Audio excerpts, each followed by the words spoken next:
Hey everyone, welcome back to One for All News, your go-to source for clear, unbiased updates on what's happening in the US. I'm your host, and today we're diving into a major development in the Middle East. The United States has joined Israel in conducting airstrikes on 3 Iranian nuclear sites. This is a significant escalation in an ongoing conflict, and we're going to break it down for you in a straightforward way, sticking to the facts. So, let's get into it. What does this mean, and why is it happening now? Make sure to stick around, and let me know in the comments what you think about this move by the US and Israel. On June 21, 2025, President Donald Trump announced that US military forces carried out strikes on 3 key Iranian nuclear facilities, Fordo, Natanz, and Isfahan. These sites are central to Iran's nuclear program, which Iran claims is for peaceful purposes, but which Israel and some Western nations view as a potential threat for developing nuclear weapons. The US used B-2 stealth bombers and heavy bunker buster bombs, including the 30,000-pound massive ordnance penetrator, to target these heavily fortified sites.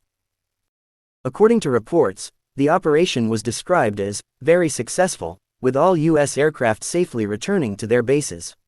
What do you think about the use of such powerful weapons in this strike?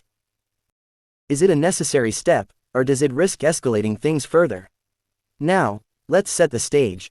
These US strikes come after more than a week of Israeli airstrikes on Iran, which began on June 13.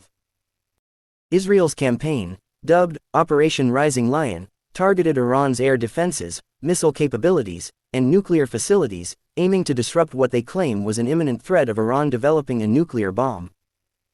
Israeli officials say their strikes have already weakened Iran's air defenses and damaged key nuclear sites, creating an opportunity for the US to join in with its advanced weaponry to hit deeply buried targets like Fordo. Iranian officials, however, have condemned the attacks as a violation of international law, with the Iranian Atomic Energy Organization calling the strikes on Fordo, Natanz, and Isfahan a heinous act. What's your take on this?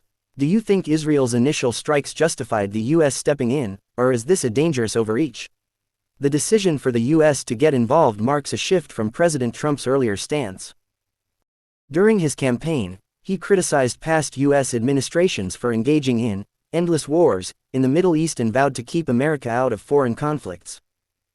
However, after consultations with Israeli officials and Republican lawmakers, Trump appears to have seen this as a unique chance to set back Iran's nuclear ambitions. He's made it clear he doesn't want to send ground troops into Iran, saying it's the last thing you want to do. But the strikes have raised concerns about retaliation. Iran has promised to respond, with some officials warning of irreparable damage to the US and the risk of an all-out war in the region. Iranian-backed groups, like the Houthi rebels in Yemen, have also threatened to resume attacks on US vessels in the Red Sea.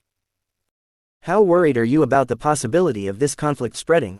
Could this lead to a broader war in the Middle East? On the other side, some US and Israeli leaders have praised the operation. Israeli Prime Minister Benjamin Netanyahu called it a warm and emotional moment of cooperation between the two nations, while US House Speaker Mike Johnson and Senate Majority Leader John Thune emphasized that a nuclear-armed Iran is unacceptable. But not everyone's on board. Some Democrats, like Representative Alexandria Ocasio-Cortez, have called the strikes unconstitutional and a violation of congressional war powers, even suggesting they could be grounds for impeachment. A Washington Post poll conducted before the strikes showed more Americans opposed than supported airstrikes on Iran's nuclear program. What's your view on this divide? Should the US have sought congressional approval before acting, or was this a case where swift action was needed? The strikes have also raised concerns about the humanitarian and environmental impact. Iran's health ministry reports over 400 deaths, including civilians, since Israel's attacks began, with thousands more injured. The International Atomic Energy Agency has warned that strikes on facilities like Fordo, where Iran produces highly enriched uranium, could risk releasing nuclear material, though previous strikes on Natanz caused contamination only at the site itself. With these risks in mind, do you think the potential threat of Iran's nuclear program justifies the strikes, or are the human and environmental costs too high? As the situation unfolds, both Israel and Iran are bracing for what could be a prolonged conflict. Israel's military says it's preparing for a lengthy campaign, while Iran's leadership has vowed retaliation, with some calling for missile strikes on U.S. Navy ships or even closing the Strait of Hormuz, a critical oil shipping route.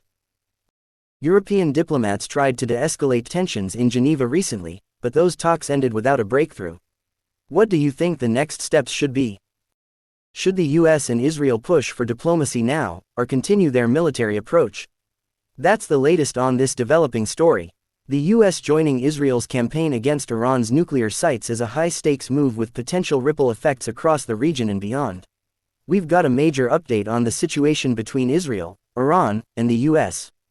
Just hours ago, on June 23, 2025, President Donald Trump announced that Israel and Iran have agreed to a complete and total ceasefire to end the 12-day conflict sparked by Israeli and U.S. airstrikes on Iranian nuclear sites.